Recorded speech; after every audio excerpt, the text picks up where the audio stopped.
Bonjour les gourous, bienvenue dans un nouvel épisode. Bitcoin va à 64. Je vais regarder les actions tech. Qu'est-ce qui va me rapporter le plus d'argent?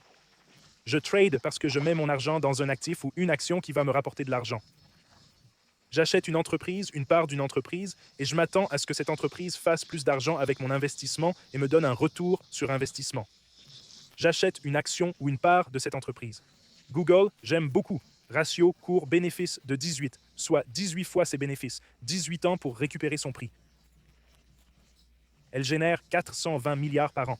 Et ce trimestre, le dernier trimestre, les 3 derniers mois, elle a réalisé 120 milliards de bénéfices. L'an dernier, en 2025, elle a réalisé 120 milliards de bénéfices pour l'année entière. Donc elle croît très vite. Ce sont ces types d'actifs que je vais examiner. Passons maintenant à l'analyse technique du Bitcoin. On entre dans les techniques.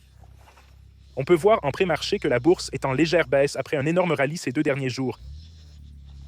Sur les 2 dernières séances, elle est en baisse d'environ 1% en pré-marché. Tesla est en hausse en pré-marché. Nvidia est en hausse de 2%. Nvidia, je pense, est aussi l'un des leaders du marché. Bitcoin, comme vous pouvez le voir, est dans un triangle descendant et il semble qu'il va tenter d'en sortir par le haut, là, maintenant. On peut voir qu'il forme un triangle descendant dans une zone de rupture, la pression s'accumule et il essaye de casser là maintenant. Et on peut voir que le stochastique remonte. Donc je pense que Bitcoin pourrait avoir une cassure là maintenant.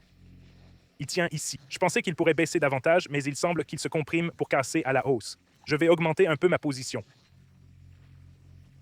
Je l'ai fermé en perte il y a 2 jours. Oui, une perte de 5K. Mais ça aurait été mieux si je l'avais laissée ouverte. Je serais en bénéfice là maintenant si j'avais gardé ce trade ouvert. Mon trade de 2 bitcoins serait déjà en profit. En fait, je l'aurais gardé. Il aurait mieux valu le laisser ouvert. Mais maintenant, je vais ajouter un bitcoin au trade. 63 897.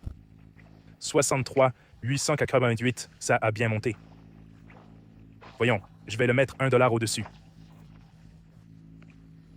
Confirmé. Toujours pas ajouté. On va voir si mon ordre s'exécute. Quand je passe un ordre, les gens essaient de me devancer. Il est sur le point de s'activer. Vous voyez ce point vert à 63 899. Mon ordre d'un bitcoin est là, prêt à s'activer. C'est juste au-dessus de 50 centimes. Bon, passons aux aspects techniques. Il est sur le point de s'activer. Et maintenant, c'est actif. Donc 1,5 bitcoin. C'est maintenant un trade à 95 000 $. Si je n'avais pas clôturé ce trade hier, je n'aurais pas eu de perte. Je l'ai clôturé exactement au bas du rebond, puis ça a rebondi. Je n'achète que maintenant. Je vais quand même, ce n'est qu'une petite partie de mon capital.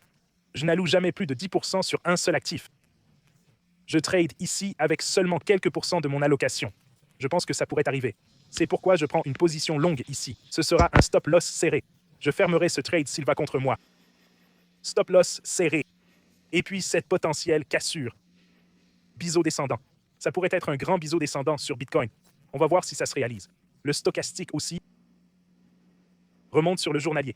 On va voir si on a une cassure. Si on a une cassure, la cible serait 83K.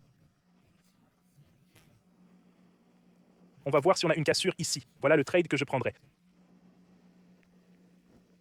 Stop loss serré. Je risque 1000 $ pour gagner 20 000 $.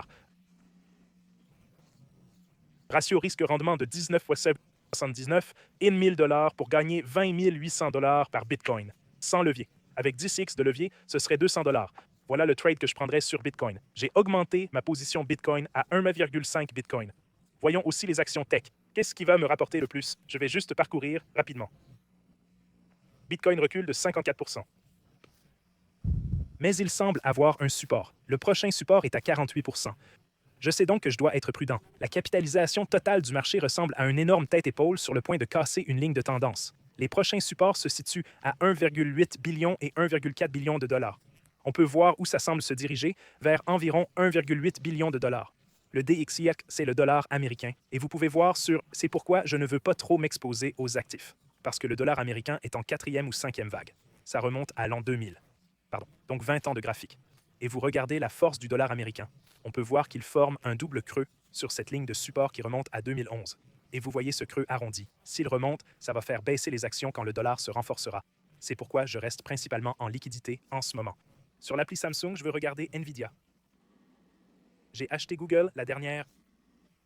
Mais je suis trop exposé en ce moment. Je veux acheter un peu plus bas sur des replis. Mais Nvidia semble se retourner à la hausse sur le mensuel, le journalier, le hebdomadaire, en survente. Sur le journalier en train de remonter, Nvidia semble prêt pour une hausse. Leurs résultats arrivent le 26 août. Mais encore une fois, ils font tellement d'argent. Fondamentalement, leur ratio PE est incroyable, environ 30 fois légèrement au-dessus du ratio d'or, mais pas si mal. Mais vous pouvez voir que leur croissance est massive. Si vous voyez ces chiffres, apprenez les fondamentaux dans le cours master de la salle des marchés, vous pouvez rejoindre. Tous les liens sont ci-dessous. Bybit, Wex, le groupe des traders d'élite, les cours. Et voilà mes mises à jour sur le marché. J'espère que vous passez tous une belle journée. Appuyez sur le bouton s'abonner, likez et activez la cloche. Et je vous retrouve tous demain.